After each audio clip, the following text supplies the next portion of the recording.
What is up? What is up? What is up, ladies and gentlemen? Thank you for tuning back into another episode of You're the Vet. Or if you're tuning in for the first time, thank you for giving this a shot for the first time. And hopefully you stick around for many more to come.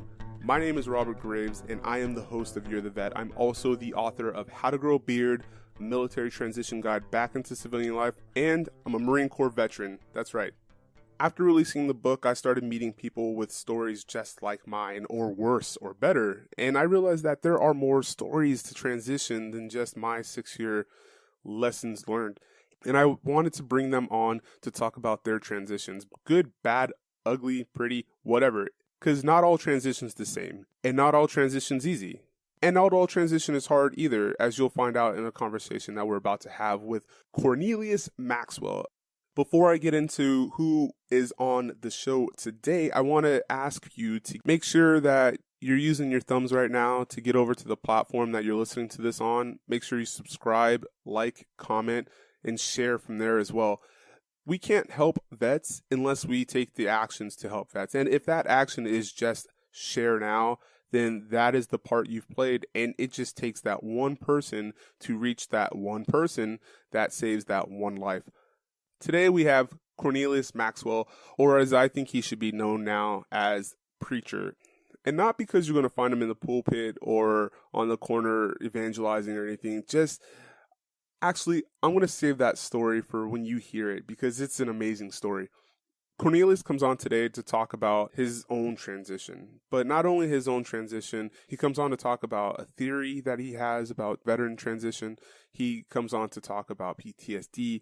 He talks about being a student in college, again for the second time, this time as a student veteran. But more importantly, he comes on to talk about the Honor Our Heroes 2 art exhibition and award ceremony, in where he's asking for your help to get 100,000 veteran names on a wall in Oklahoma City at the Capitol. And I think that we can do it.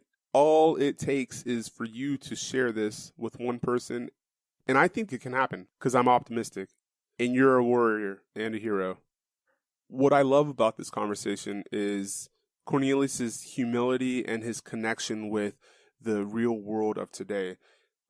Learning way back when as a toddler, he learned how to treat people and really walks the walk as he talks the talk.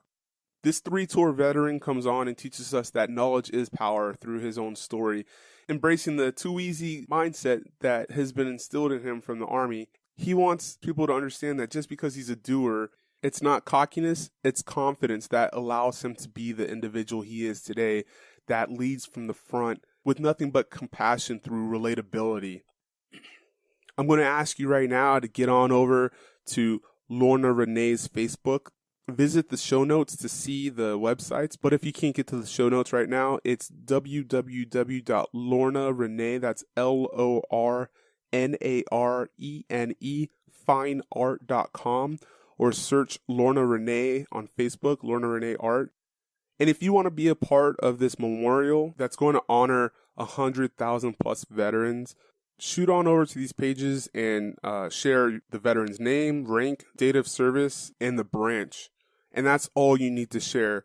Shoot on over to the GoFundMe page if you want to help fund the costs associated with creating this memorial. And if you know anybody that has the ability to help, then reach out to Cornelius on a personal level and ask all the questions. His email will also be in the show notes.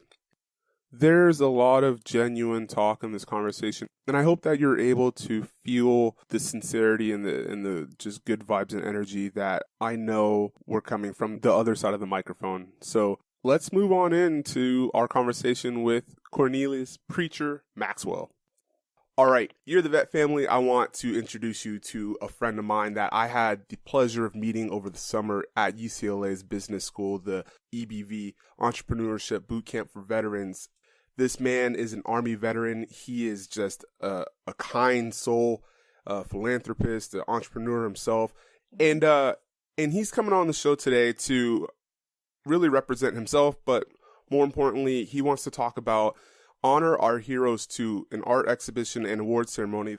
This is a benefit that raises money for the benefit of helping heroes out there right now. So he's doing great things, and I want you guys to get a chance to know him like I got a chance to know him. So welcome, Cornelius. Thank you so much for becoming a part of the You're the Vet family and just giving back to the guys, and hopefully they get to get back to you. Well, thank you, Robert, for having me. And as well, thank you as well, You're the Vet family, being a member of the You're the Vet family. It is great to be associated with an organization that helps veterans and consider veterans and even consider helping veterans with their transition from military service into civilian life. Yeah, because that shit's hard, right? Very hard. So tell us a little bit about yourself. Who is the pre-Army Cornelius? Well, Cornelius was a guy who attended high school. I graduated high school in 3 years, as well as I attended a little bit of college and before military. And as well, I dedicate a lot of my time to helping family, brothers, sisters, mom, dad, cousins, a lot of friends. I was that guy that was always trying to help somebody. So that pretty much was me in a nutshell: football player, athlete, student. That was pretty much who I was prior to the military. Now, okay, you played sports, you played football, you graduated in 3 years? Yes, sir. Are you like Doogie Howser over here? I wouldn't say that. But like, you do consider yourself a well-educated, well-mannered person. Like, is education a very big part of your life? It's huge. My family were huge. My family is huge on education. My parents always told us, no matter what, get a college education, get a college education. It'll take you to, further levels, different levels. Mm-hmm. Knowledge is power, Mm-hmm. And I remember as a child, we used to watch a show called Reading Rainbow. And the show come on, it always say, you can go anywhere, you can do anything as long as you put your face in a book and learn. So that always impacted me to always put my face in a book and try to read and learn something. Yeah.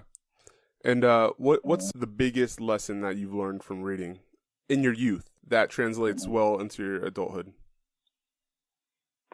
Well, how to actually treat people.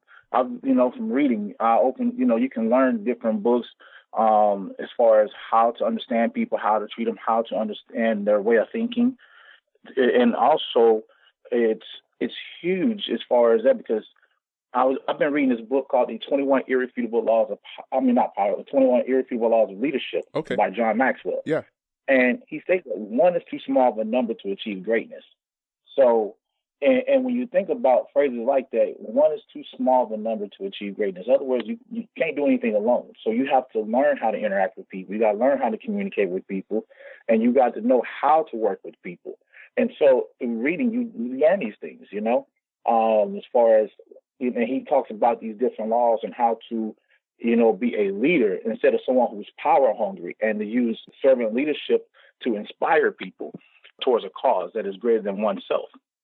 Yeah. Sounds like a lesson that would be great for an adolescent going into the Army. Why did you choose to go into the military? I went in the military because initially it was something I had a desire to do. My dad served. My dad retired. As well as I looked at things as far as paying for college. I looked at the opportunity of the GI Bill. I told my mom I was going to graduate from college, and I came to a point where I was struggling financially. And I said, you know what? Let me go ahead on and enlist. Let me get this GI Bill in order. Because I told my mom I was going to either go to college or I was going to die trying. I was going to get an education. So without getting an education, living to me didn't matter, because as a man, you got to be able to provide for your family and things of that nature. And if you lack education, you lack skills and knowledge to do those things. Yeah. So for me, it was imperative to go ahead on and pursue at least an undergrad degree. So yeah. And did you? Yes, I have 2 degrees now. I have an associate's in automotives and also have a bachelor's in political science. Nice. Well, congrats, man. I mean, you talk the talk, you walk the walk. And, well, thank you. Yeah. And it's not just words, because when we met, right, we had to sit down and we were all hanging out, and you had said something that stood out to me. It was like 2 a.m, and you had said, I always wear a suit or some type of business clothes just because I don't know how you phrased it, but what I pulled from it is that I look like this always because I present myself how I want to be in case I ever get into a situation that requires this, because this is who I am. I mean, and that's a lot of words to put it in however you had stated it, but you're sitting there in your church clothes at 2 a.m. while, we're having a little powwow, and you're like, I dress like this always because this is who I want to be and this is how I want to be portrayed.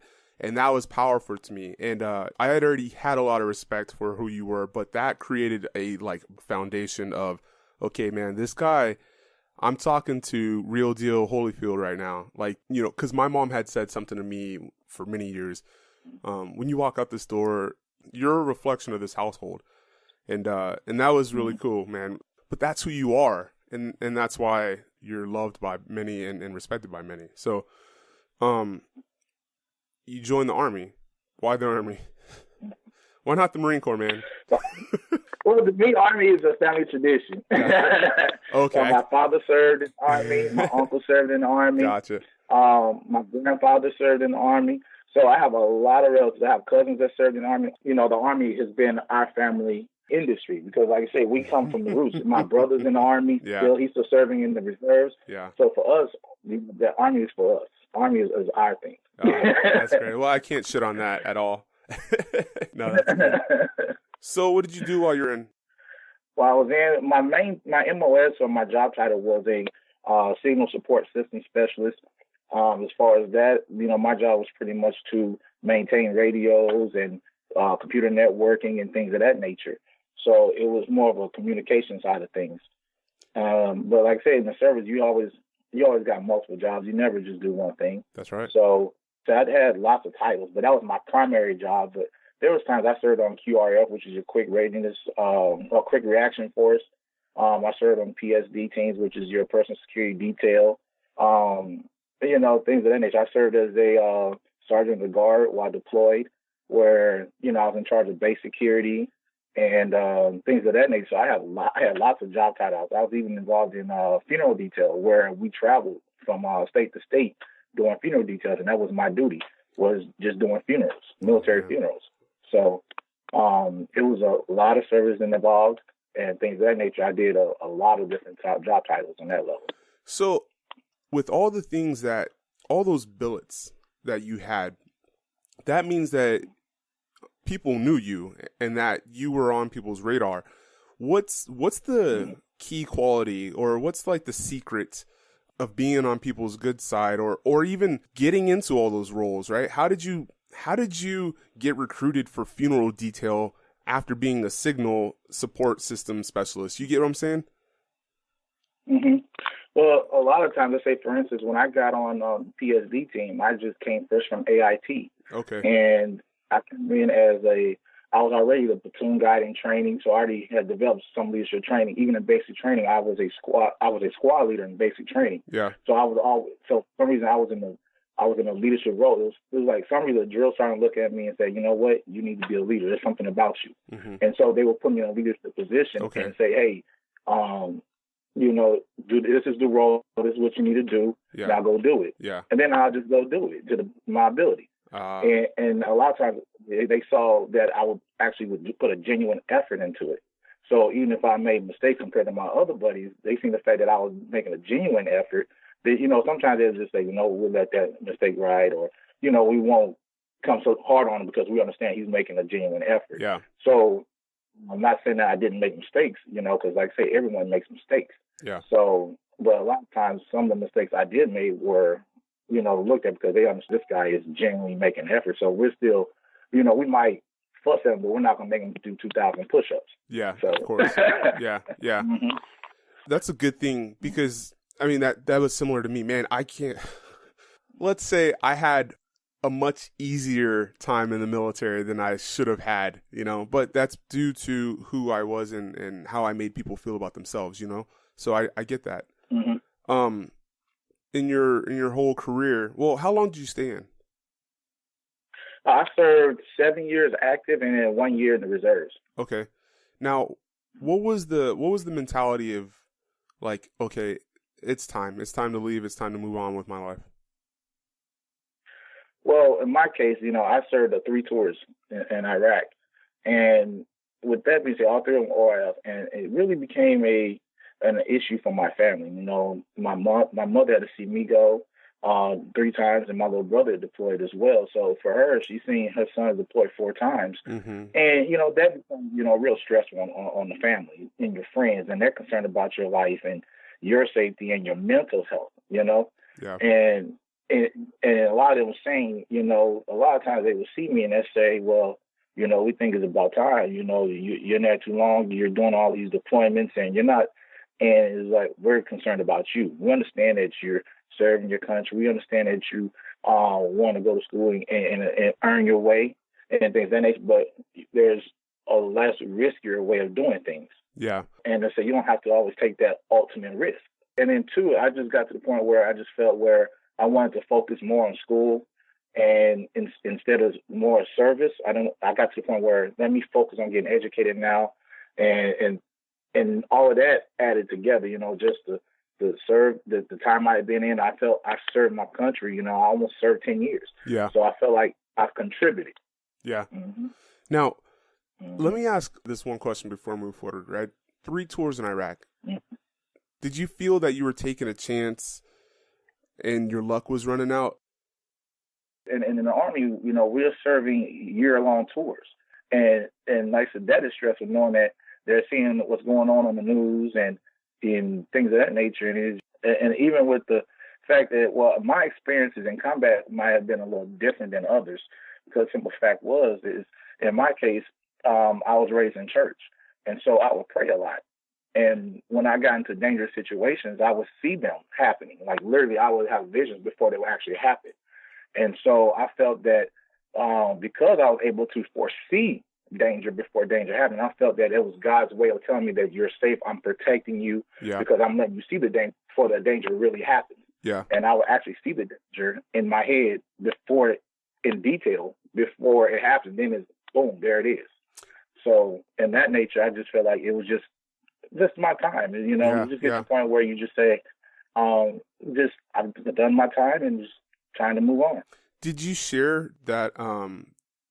Did you share that information with your brothers and sisters out there with you, or was that something you kept to yourself? Like, hey, man, I just had a feeling. I just saw something. I actually did. I actually did. It was an accident. I wasn't meaning to say, because at first it was like initially we had an incident where I just felt it. I felt it, and then I began to pray. Mm-hmm. And then I told someone in the vehicle, because, we have headsets. We can, so when I'm saying in the headset, everyone in the vehicle can hear me. Mm-hmm. And so when I said it, I said what I said, and then an incident happened. And then from there, everyone was like, oh, well, you know what? Whenever Cornelius speaks around, we're just going to go with the flow when he warns us about danger. It was like one of those things. Like Cornelius says there's some things about to happen, we're going to listen. That's much how it went. How'd you not have the nickname Preacher? Oh, I do not know.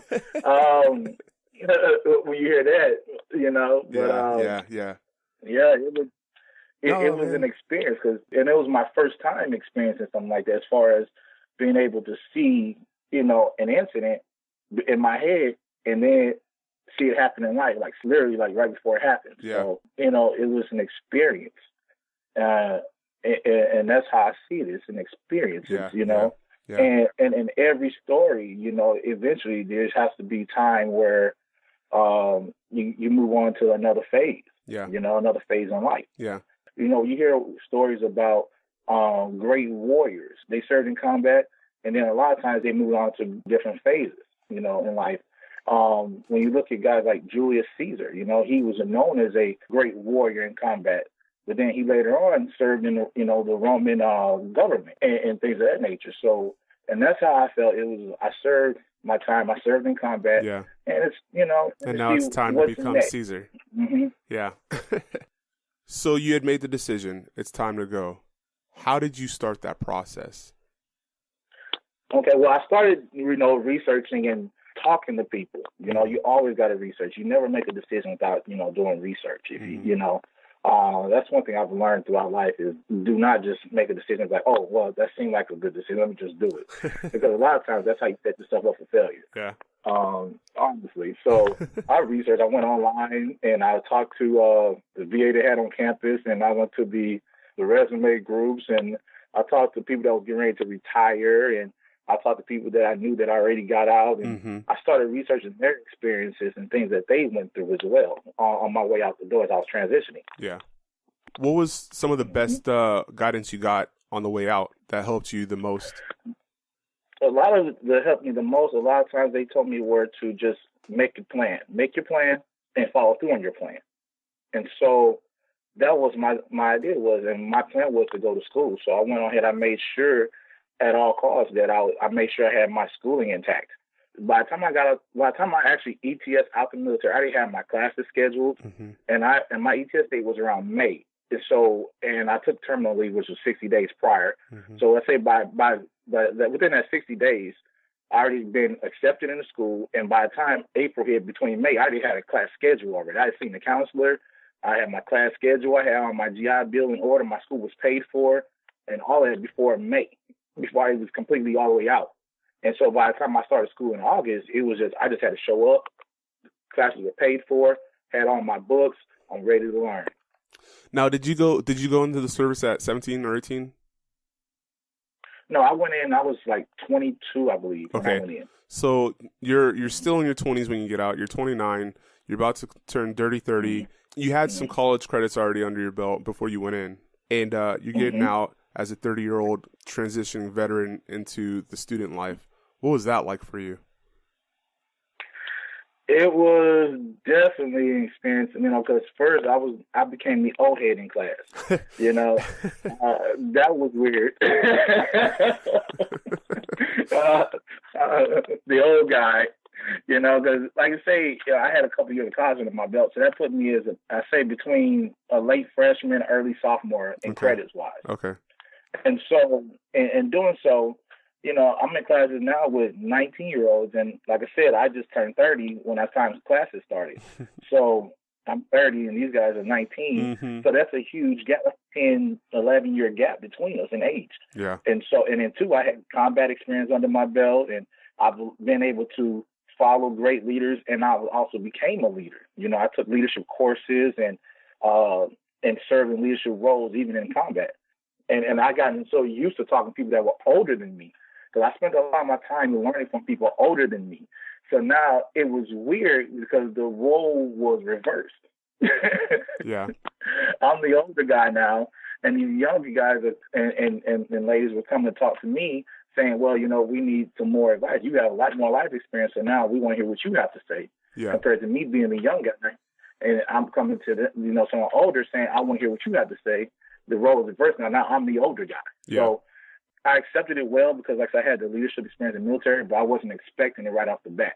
And then two, because of the fact that I have the military background, a lot of them have respect for the fact that I served in the military. So a lot of them will come to me out of respect on that level. So it was totally different compared to when you're, a 19-year-old and you're like, oh, I don't know that much. Then now I'm the go-to guy now. Yeah. So it was, it's a little different. And then two, it's like, even with family and friends, you're like, it's a different outlook. People have a different outlook on you, and as a veteran, you understand too. Once people hear that you say, hey, I've served my country, you at least have people's attention for at least 30 seconds. Yeah. Compared to before, they might throw you off. So being a part of that 1% that served that country, like I said, it was a little different because, like I said, my advisors, they already knew I had life experience. So that when I talked to them, they were like my age. Yeah. Before when I was going to school and I'm talking to an advisor, they were in their 30s and I couldn't relate to them at 19. Yeah. But now we can relate as buddies, me and the advisors, because I have the life experience now. Yeah. And conversations are a little different.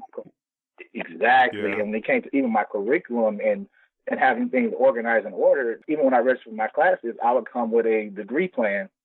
And I would mark off what class I took, what the grade I got in it. And so when I came to my counselors, all in order, all I need to do is I need to register for this class and this class. Yeah. Compared to them where they gotten used to with 19-year-olds and stuff like that, they say, well, I got to tell them what to do. I got to tell them what classes to take. In your case, you already know because you've already planned it out. So the level of planning from being in the military was different than someone who hadn't been exposed to that type of planning. Yeah. What other transition woes did you kind of find yourself going through? That was a good the transition woes, I would say, communicating in general, because a lot of times is when you communicate with people and you still have that military lingo, it throws people off. They kind of back off a little bit. Mm-hmm. Because, like, for instance, let's say, I don't know about the Marines, but I know in the Army, we have a phrase where we like to say too easy. And so let's say, for instance, I was sergeant, and say, for example, you, Robert, is our private. Mm-hmm. So me as Sergeant Maxwell, I might say, hey, Private Graves, can you go take that trash out? And you say, too easy, Sergeant, go and make it happen. Yeah. Well, in the military, when you say too easy, that just means I can do it with confidence. Yeah, yeah. And I want you to know I'm confident, you know? Well, in the civilian sector, when I got around people and I say too easy, then they lean back and they give you this kind of funny look because now you're arrogant. Yeah. They see you as arrogant. Yeah, look at this mother. Yeah. Yeah, like he's cocky, and it's not cockiness, it's confidence. And we, in the military, we're trained on that level that too easy means I believe enough where I don't have fear. So it's easy for me to do it because I don't fear uncertainty. And that's the mentality they want you to have in the military, because when you step into a combat zone, you have uncertainty of, am I going to die today or am I not? Yeah. So, when you step into a theater situation, then you're not afraid of the threat. So when you get used to saying too easy, it's too easy as far as I have the confidence to do it. I have the confidence to endure. I have the confidence to endure to the end. Yeah. You see, compared to before, and the civilians say they don't see that. Yeah. So they just see it as, oh, you're just cocky. Yeah. And that's not the impression you want to give off, because in the service, when you give that off, it's a totally different meaning. Yeah. So one of my woes was those military terms, because they are so embedded into you. Mm-hmm. All right. And then two, like I say, in our case, they tell you have to live those values. When they talk about Army values and our warrior ethos, you have to live those, And when you're speaking about it, I remember in basic training, they used to always tell us, our four warrior ethos. The first one is always place the mission first. And when you translate that to referring to what are your goals, when you break it down and say, after I always then say I never accept defeat. So mentally, I cannot accept losing. And then I never quit, because once you accept it mentally, you accept it physically. And then last, I never leave a fallen comrade. So, which means I never leave my brother or sister behind, and you embody that lifestyle, all of that. Because when you step into these situations, and the stressful situations, you have to believe those four things no matter what. Yeah. I cannot quit. Here's my goal. I'm focused on my goal. I will not accept quitting. I won't quit, and I won't leave anybody behind. So yeah. And it's funny because I'm in a veteran fraternity, and so one of the things that was important to us this last summer was to instill. And this is a 3 to 4 year old fraternity, so what was important to us was to instill values, right? And so since it's a vet fraternity, there's a bunch of us from different areas. Like, we don't have any Coast Guard guys yet, and I don't think we have any Air Force guys. But so we all took our own individual values. Like the Marines, we have our, JJ did tie buckle, and then you guys have your ethos. And so in order to make this fraternity work, I think that the older leaders, the guys who had served and deployed and, just kind of been in it, we figured that there's no way that we can survive without those values, those ethos, those controllable items that we can recheck ourselves, the integrity, stuff like that. So it's, yeah, man, I buy into that full force, wholeheartedly. So now you did mention that you wanted to talk about the transition units theory, and I don't know anything about that, so you're going to have to educate us on it. All right. Well, in my case, it's a theory that I've been thinking about. I haven't tested it yet, and I'm still trying to find methods. But I'm looking at as far as transitioning from civilian sector to military sector, because there's so many challenges to be faced. Some people don't know as far as going to the VA, getting their compensation and PEN, getting their education benefits. Then there's other, methods as far as readjusting to the lingo, like I talked about earlier, the language, things of that nature. So I would feel that transitioning out the military, instead of saying, well, I'm here now and I'm out, instead of going through that process, it's a process. So if we create a unit that says, let's say, for instance, 3 months. So if a person decides not to re-enlist and they have 3 months left in their contract, then they'll go to a transition unit. Yeah. This way they get practice into developing the civilian rhythm. Because when we first come to basic training, we don't come straight in and say, well, I enlist, I'm a soldier now. So if you don't come in and say, hey, I'm a soldier now, you got to go through training. You got to train to be a soldier. Yeah. So, and our basic training, I believe, was almost 3 months, between 2 to 3 months to learn how to be a soldier. Yeah. And then you go to your job training, Yeah. And once you do your job training, then you go to your unit, and now you're pretty much a soldier now. Now you're a soldier. You have your training. Yeah. So now we're going to the civilian sector with the soldier's mentality. Well, in this case, you coming back sector, how can you blend in the civilian sector or live in the civilian sector and you haven't prepared for it? And you had this warrior mentality and, this warrior training and this military thinking. So if we give an opportunity to say, hey, look, this is your place of duty for the last 3 months of your contract. You come here, you come in your regular civilian clothes, you grow your beards out, you start addressing people by their first name instead of by their rank. Yeah. And you see what I'm saying? Yeah. And now with this being said, you have your veteran centers, your veteran resources come to the units now. They can come to the units and say, hey, this is what you can do. This is what you can do. And they're better prepared coming to the civilian sector compared to sticking with the active duty unit to your very last day. Well, they still need bodies. They still need people. Yeah. And that creates conflict between the person getting out the military and the people who still staying in. Because now they see you as a body and we need you for the efficiency of the unit. Yeah. And really you're making the unit inefficient. Yeah. Because yeah. you're trying to get your life back. You're trying to develop a civilian structure for your life, but yet you're still expected to live by the military standard. Yeah.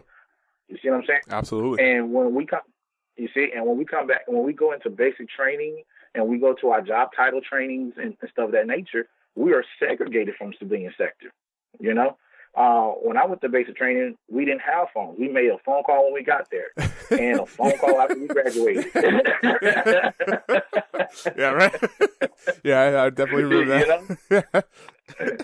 So now it should be something similar to transition to civilian life, Yeah. Because now you got used to your buzz cuts and your high and ties. Yeah, and, yeah. And you got used to keeping your mustache shaved. You couldn't shave your mustache past the corner of your lips, and now it's like, oh, let me learn how to grow my beard out. Yeah, absolutely. And growing a beard for me, it took me a while for me to get comfortable enough to even grow a beard. I got so used to shaving, it was like, oh, let me grow this little hair I have on my chin. Let that grow out some. Yeah. And it was just weird. Like I'll see it grow for like 2 or 3 days and then shave it. me, I went the full. I was like, I got out. I was like, I'm going Kimbo, and like it didn't work out for me. Man. It really looked bad. But like, I was like, I'm going Kimbo Slice. But no, man, and that's where my realm is. Like, I don't feel that we're prepared from the get, right? From the day you step out the gate and you are now Mr. Maxwell, like Mr. Graves, I don't believe that we're prepared at that point. And it's not,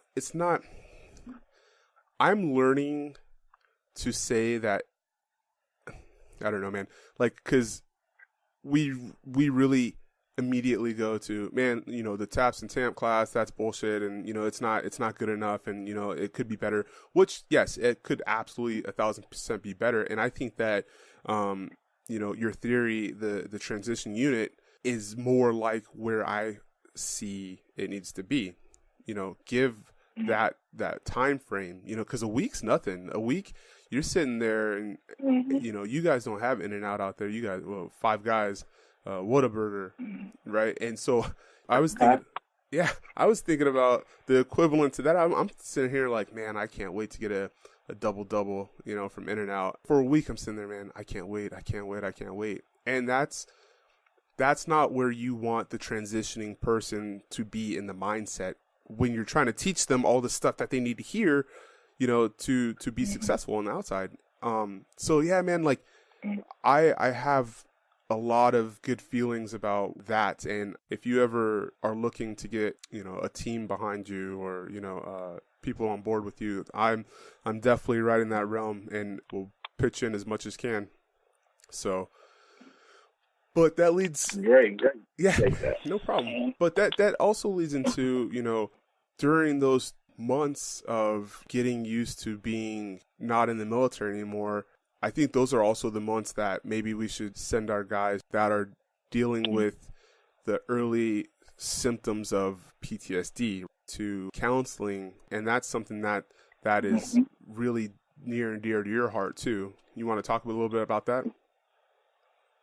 Yeah, because I was looking at it too as when you look at it, they say, I was looking at a quote that I've seen on the internet that said from George Washington. It said, the willingness with which our young people are likely to serve in any war, no matter how justified, shall be directly proportional to how they perceive veterans of earlier wars were treated and appreciated by our nation. And when you think about it, when you look at how when people come home from combat, or just even military service in general, and you realize in the moment of combat, you're not thinking, well, this is what I did, this is what I survived, this is what I went through. It's, of course, hey, I'm here now, I got to survive now, I got to keep moving. Mm-hmm. Now, life has slowed down in the civilian sector. So now, since life has slowed down, it's, oh, wait, now you have time to think about it. Oh, man. And that's when sometimes people get survivor's remorse, mm-hmm. They feel guilty about being the one surviving because, their buddy died. Yeah. Or, and now and so, like they say, and I did some research on PTSD, and, they stated that most people don't even realize they have PTSD till 5 to 10 years later. Yeah. After they served after they've been out the military. Now, why do you think that is? Or, I mean, you've done the research. Why is that? Well, that goes with my statement I just made as far as, people having the time to realize slow down and sit down and think. Because think about it, if you're just going, yeah, okay, you're not really thinking about what I've done, what I've been through, who went through this, who went through that, and analyze everything. Yeah. Yeah. And that's even with survivor's remorse. Survivor's remorse that's exactly what it is. It's, oh, now I'm sitting down, I'm at home now, I'm sitting in front of TV, I watch a war movie and realize, you know what, I went through that, I experienced that, I remember this in real life. And then you're pinpointing everything. Oh, that's fake, but this is real, and this is how it really happened. And then now you're focusing on your experiences compared to when you wasn't focused on it. Yeah, and the gears start turning. And now that creates the room for like depression because now you're thinking about it, and now the internet doesn't make it any better because now the information is all over the internet. Yeah.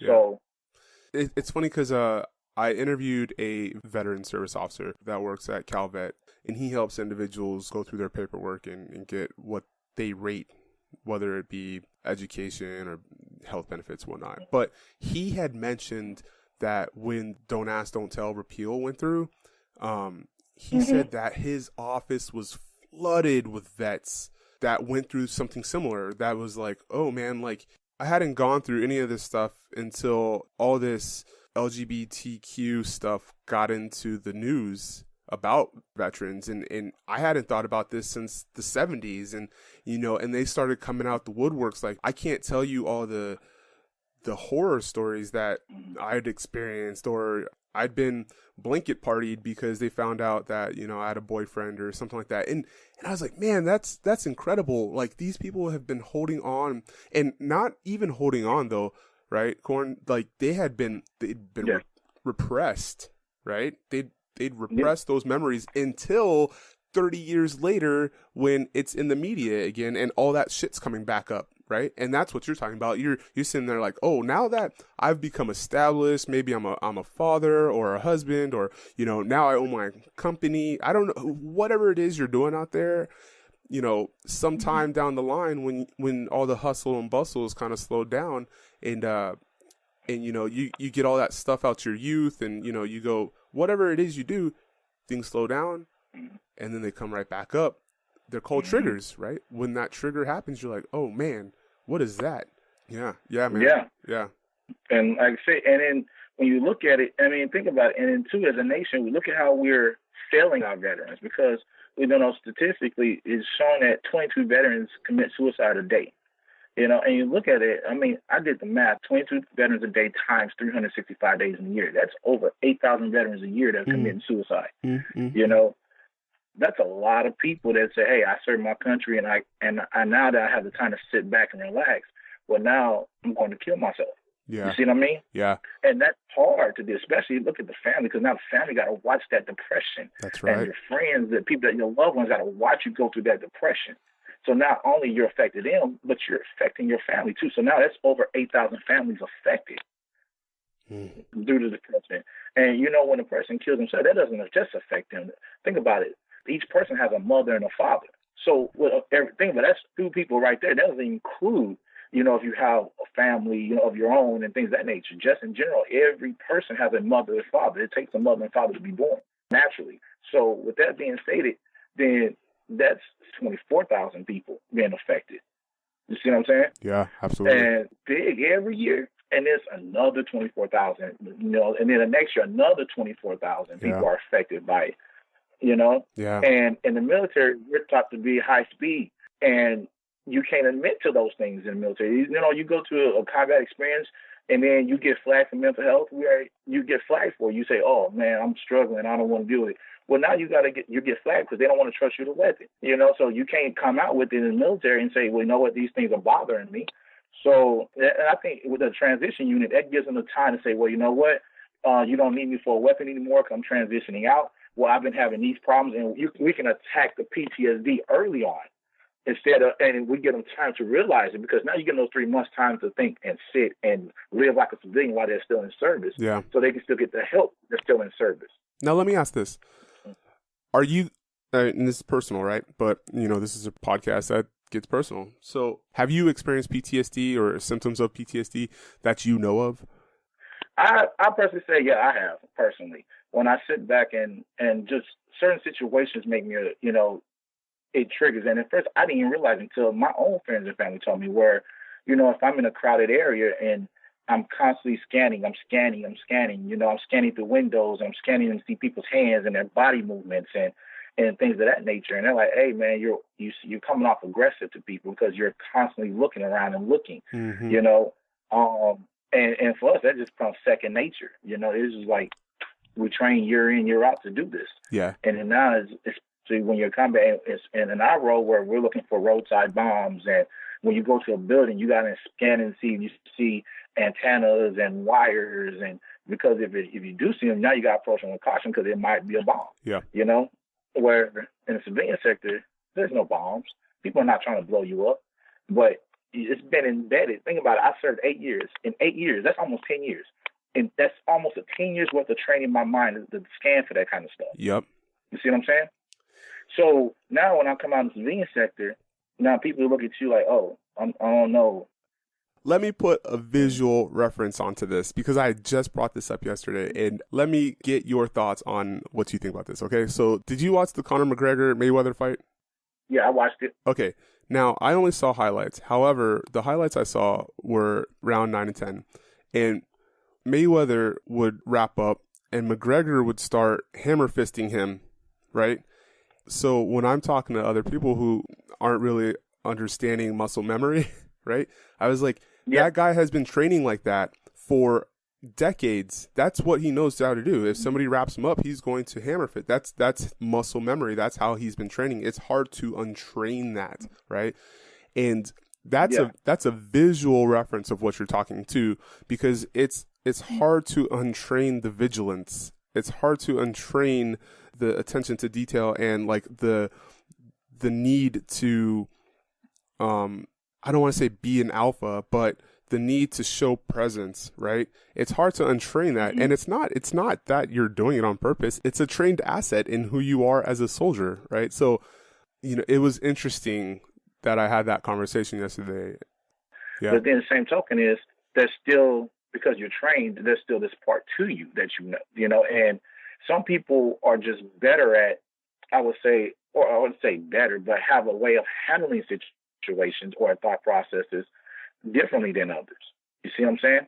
Serving in a combat environment, you have to turn on that aggression, and you have to turn it off for longer periods of time. because now it's real life. It's real life. You know, you're not just training anymore. It's your go. It's do or die. If I don't do this right the first time, I'm dead. You know? Yeah. And as far as my theory on developing transition units, I think if you can put a room of veterans of guys who's on their way out the door, all have the same experiences, all have an opportunity to talk about it, you know, and put that portion in there, because like I said, it do come 5 to 10 years later. So we give them some sort of training and say, hey, in case you go through this experience, this is what you need to do. You can consider these options. Yeah. And let them go through a therapy session where they can come in once a month and say, hey, let me talk to a PTSD therapy, you know, if you served in a combat zone or, you know, a hostile fire territory and things of that nature. Because now it doesn't matter. If you serve in those areas, you're going to have some sort of traumatic experience. You know, whether you got rocketed, you know, you've seen an IED, gunfire, it doesn't matter. Those experiences are still traumatic no matter who you are. A person who's never been shot at, a person who's never seen someone get blown up, a person who's never been around those situations cannot relate to you. So when you step into the civilian sector and it's like, oh, I have all these experiences, and you're paying more attention to them compared to the average person who doesn't think about it because the risk isn't there for them, you know. And it's hard to turn off that being the protector to being a protectee. Mm-hmm. You know, when you're in the civilian sector, you're the protectee now. You're being protected, and that's hard. And that's why if we take care of our veterans, then it makes the transition smoother. Because, like I say, when you're born into this world, you're born as a protectee. You don't know how to feed yourself. You don't know how to talk. Someone has to take care of you every step. They got to change your diaper. They got to bathe you so you don't get diseases, you know, the whole nine. Then you get to a point of, okay, I'm the protectee. Then you develop a mindset that says, well, now it's my job to be the protector. Mm-hmm. And it's hard to go back to being the protectee when you're used to being on guard. Mm-hmm. Well, so, you know, you mentioned that it's now our job as veterans to take care of each other, right? And so that's a good segue into how did you get into the realm of where you're at right now and the reason that brings you on to You're the Vet? Like I say, you embody those principles. You know, you can't leave a fallen comrade behind. And I've been around good influences that taught me the fact that if you see someone in need, help them.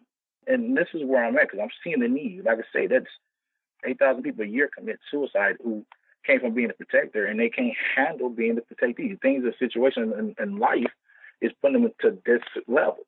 And like I say, one is too small of a number to achieve greatness. So we need people to say, hey, let's help these people. How can we help? You know, what ways can we help? And things of that nature. So that's what put me to the point where I'm at, because I was pretty much raised to think this way. You know, I've been taught my whole life to, if you see someone needs help them. You know, even my dad, he's always been that way. If he sees someone, he can come out of church and he's wearing a suit, and I've seen it with my own eyes. See someone on the side of the road, he'll pull us over, he'll get out, take his suit jacket off, put his suit jacket on the ground, lay on the suit jacket, change their tire. They need a tire change. And that's the type of level of help that I was exposed to at a young age. And that's been an influence in my life. And now it's my turn to show what I've learned. With that being said, you know, taking those lessons from your father and, you know, really kind of molding who you are today, you started getting in touch with people like Lorna Renee, which is why you're here today. So who is that and how did you get involved with nonprofits and veterans in that aspect? Okay. Lorna Renee, she's an artist. She's also my mom. So that's always been, hey, no matter who, I'm always going to help mom no matter what. Mm-hmm. Mom does something, I'm going to support 100%, you know, because she sacrificed for people her whole life. She made sacrifices. She sacrificed. You know, she's seen her 2 sons go off to combat. You know, her husband served as well as a retired veteran. So, and when you see the sacrifice it takes to make that, because like I said, when you serve, it affects the whole family. And so what she's doing now is the Honor Our Heroes 2 art exhibition, which is going to be held in Oklahoma City, and it's going to be held at the Oklahoma State Capitol. And the theme is to honor veterans. So we're looking to, requesting to assistance as far as acquiring names, to register names so they can be honored in the Oklahoma State Capitol. And our goal is to reach 100,000. So that's what we're trying to do, is have 100,000 names to honor.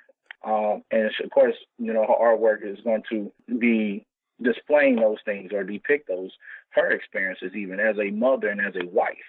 and even her son's experiences, she might throw that in there. Yeah. So it's a realm. It's just not just the soldier, but the people it affects, the community, and all of these aspects on that level. So that's where the art exhibition is at on that aspect. Now, do they only have to be vets from Oklahoma? No. And so how can the You're the Vet family get names over there to you to meet that 100,000? And we're talking about, we want to honor our fallen, right? Yeah. Okay. So how do we get names over to you? Is it a donation? How can we as vets contribute? Okay. For one, it's two ways. One, you can go to the LornaReneeFineArt.com website. When you go to the home page, there is a tab that says Register a Veteran, and you can click that tab and register a veteran. Or you can find it on Facebook, and you can find a link, and from Facebook, you can go to the link from there and register. And the only thing we're going to require is the four details. Is the first one, of course, going to be the name. It says, my name is Cornelius Maxwell. Rank, I served as a sergeant, so sergeant, and then your date of service, which I served from 2004 to 2012, and branch of service, which is Army. So we're not getting deep in detail. Just want to honor the time, the rank you serve, that you honor the person directly. We honor the person, the rank they acquired, the time they served, and the branch they served with. So on that level. And then the second aspect, and like I said, it's no cost. It's free. You can just go click it and register. And like I said, there's no fees and nothing like that. It's just simply just go and just register. And then two, we have a GoFundMe account set up right now to acquire funds to pay the expenses to ensure, like, for instance, insurances and stuff like that. When you look at art is it's expressive. So, and when we look at it on that level, it's kind of just try to take care of those expenses so we can have the exhibition at let's say finances make a difference as far as the quality, far as certain influences and stuff of that nature. So, and that's what we want to, we want to make it the best we can make it. So we're trying to raise the funds so we can make it as nice as possible, acquire assistance, pay these, take care of these expenses and stuff like that. So, and like I said, in GoFundMe is donation based. So it's not to put a person's name down, you got to pay X amount of dollars. That's not the case. That's both aspects are donation based. I think it's honorable, man. I mean, we have World War II walls, we have Vietnam walls, and I think it's super honorable that that you are spearheading, and I mean, your family is spearheading this this sincerely memorable memorial, and it's a great thing. And I'm going to speak for everybody when I say, like, it's much appreciated. So. I want to throw in that too real quick. So we're not just looking for those that fall. That's included. We want those who are still serving and those who have served before. Okay. As well as veterans. So it's not just the fallen. The fallen is included, so that way they can receive their due respect as well. So it's all around. We want to honor just veterans in general. Okay. Then yeah, I mean, I'll do my part. I'll do my part to get people over there and names on the wall. Can you do more than 100,000? Because let's set that bar high. What if we get 200,000? We reach that goal. We can raise the bar even higher. Require to go. All right. So, all right. So that sounds great.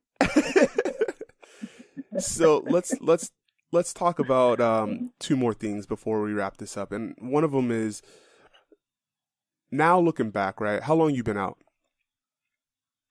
I've been out since 2012, so about 5-6 years now. Okay, so you've had 6 years to reflect on who you are outside of the military and the processes and the transition it's taken you to get to who you are today.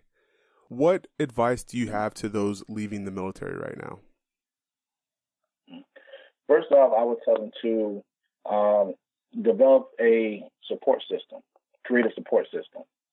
Have a support system, people that, that are civilians as well as those who are still in service to help you. Because at the end of the day, you're going to need help. Everyone needs help when they transition. So especially when you're like PTSDing or someone's being chaptered out, they don't have the dependency of a retirement check.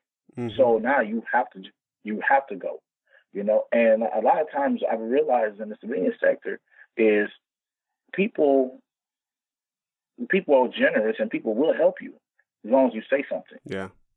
And like I said, in the military, we got that I can do it mentality. It's too easy. I can do it with confidence. It's too easy. And a lot of times when you get to that struggling point, it's like, oh, wait. Then now they can help you along the way, like having a battle buddy. So stuff where you're not going into battle. You see what I'm saying? Yeah. And that's going to help you along the way. A strong support system will carry you a long ways. And of course, too, is always have a plan. Think of plan out in at least 5 years. Think of a short-term plan. You know how they teach you in accounting class? You have your current or your short-term financial goals, and then you have your long-term goals. And it's the same concept.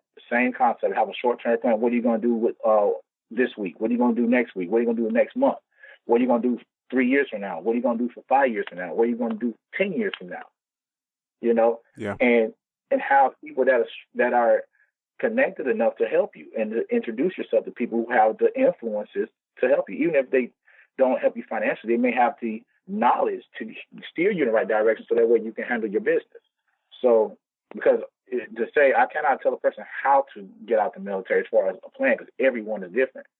Someone may get out the military and they may just want to go fish the rest of their life, but as long as you have a plan to sustain and support your family and things of that nature, then that works for you. You want to fish, and that's cool, if you have the means to. So each individual, but as long as you have a strong support system, as far as family, friends, and professional advisors and consultants and stuff like that, that'll help you along the way. They guide you all the way through. Yeah. Now, the second question is, if you could travel back into time, if you can tell Recruit Maxwell anything that'll prep him for today, what would you tell him? Okay. Let me see. What I tell him? I would tell him let me see. That's a good question. Because I had a nice plan when I got out. So my plan was nice. I had a good plan. And what I would consider is to think a little more. Because like I said, there were mistakes made. So I would say to think more, take your time. A lot of times, because you have the military mentality, it's go. So a lot of times, here's my plan, I'm going to go. And sometimes when you fall on your face, you kind of say, I got to do it my own. I got to do it myself. Let me take care of this, instead of going to my support system sooner. I should have done that better. I should have went to them sooner instead of busting my head a couple of times. Yeah. I'm one of those guys, hey, you know what? I'm going to figure it out. I'm going to figure it out. And then it's like, oh, well, you know what? I'm struggling to figure it out. Well, now let me ask for some help. Cornelius, I'm honored to have had you join us and just drop all the knowledge and wisdom that you've accumulated over the years. And I'm honored that you've reached out to me to ask our family, you're part of the family now, to support, Miss Lorna Renee, and yourself and the city of Oklahoma to honor our veterans, living and past.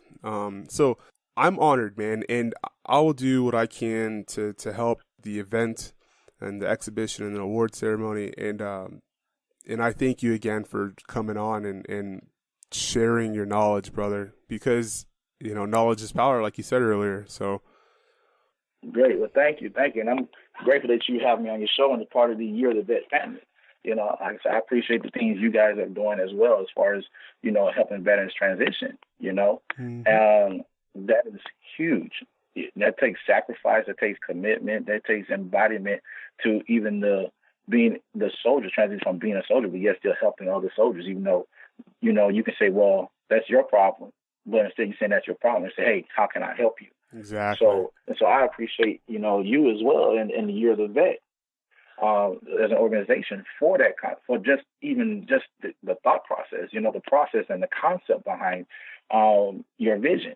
So then I think that's wonderful. Well, thank you, brother. Now, if you're still tuned in and listening, I'm going to send you over to the show notes to see the websites that we're going to ask you to check out. One of them is www.lornareneefineart.com. And then the GoFundMe page, I'm not going to spell that out, but GoFundMe Honor Our Heroes 2, but that's 2 I's, art exhibition. And those will be in the show notes, so you don't have to write them down right now. Shoot on over to the show notes, read up on Cornelius's bio and background and what we talked about today. share this. Please, please, please share this and share the knowledge and share this episode. I thank you for helping Cornelius out, because you're not in the wrong hands. You're in good hands. And, you know, through this story, you might have heard you're in God's hands at this point. So, I never know how to end these. I always end them like this. I never know how to end these. So, thanks for listening, and tune in next episode of You're the Vet. And remember, you're a hero. Live like one.